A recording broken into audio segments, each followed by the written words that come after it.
बात अभी नई नहीं थी, लेकिन मुक्तेश्वर स्टेशन का प्लेटफॉर्म सूना पड़ा था। चांदनी धूल भरी जमीन पर गिर रही थी, लंबी डरावनी परछाइयां बना रही थी। स्टेशन मास्टर के केबिन में अरुण कांप रहा था, अपनी पतली कंबल को और कसकर लपेट रहा था। सन्नाटा घबरा देने वाला था। बस झींगुरों की चहचहाहट और दूर कहीं एक गीदड़ के रोने की आवाज आ रही थी। काश उसने यह पोस्टिंग न ली होती। हिमालय की तलहटी में यह अकेली चौकी। अरुण ने अपनी घड़ी पर नजर डाली। लगभग आधी रात। उसने अपनी आंखें बंद कर लीं, खुद को सोने के लिए मजबूर किया। जैसे ही नींद आने लगी, उसने सुना एक धीमी फुसफुसाहट, उसका नाम, रात की हवा में। अरुण। वह अचानक उठ बैठा। उसका दिल जोर से धड़क रहा था। उसने सुनने की कोशिश की, लेकिन खिड़की के शीशों के बीच से सीटी बजाती हवा के अलावा कुछ नहीं। उसने इसे अपनी कल्पना समझकर भगाने की कोशिश की, लेकिन एक ठंडा डर उसकी हड्डियों में समा गया था।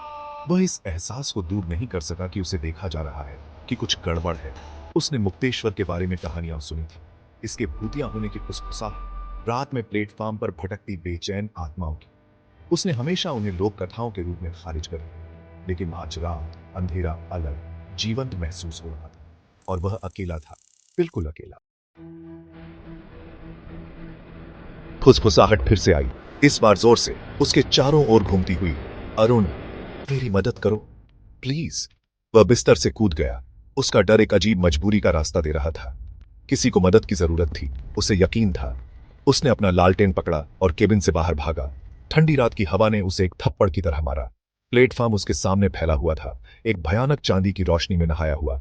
जंग लगे ट्रैक चमक रहे थे, अंधेरे में जा रहे थे। वह चिल्लाया, उसकी आवाज सन्नाटे में गूंज रही थी। हेलो, कौन है वहां?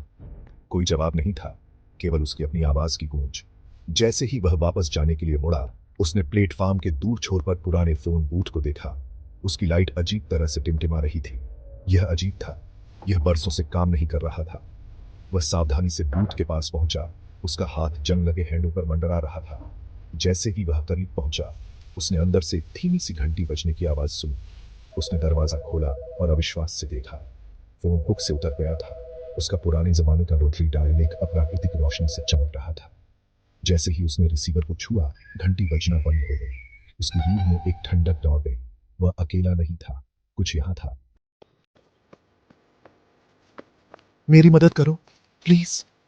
आवाज अब साफ थी, बेबसी से भरी हुई। ऐसा लग रहा था कि यह फोन से आ रही है, लेकिन यह असंभव था। उसने सावधानी से रिसीवर को अपने कान के पास लाया। हेलो, कौन है ये? उसने पूछा। उसकी आवाज कांप रही थी। प्लीज, मेरी मदद करो, वे आ रहे हैं। आवाज एक छोटी लड़की की थी, डर से भरी हुई। उसे यकीन था कि यह फोन से नहीं आ रही थी, यह उसके चारों ओर थी, हवा में ही।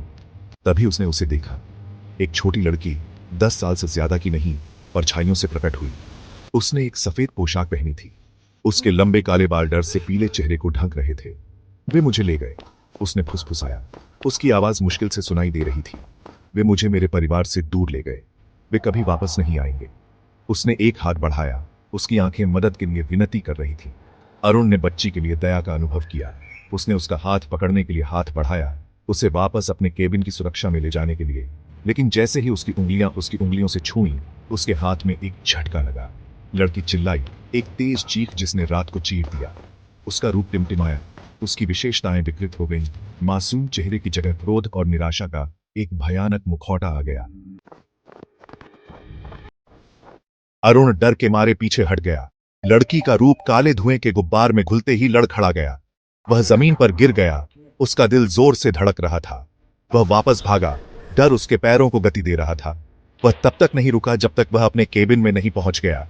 दरवाजा जोर से बंद कर दिया और उसे बंद कर दिया। वह दरवाजे के सहारे झुक गया, जोर जोर से सांस ले रहा था।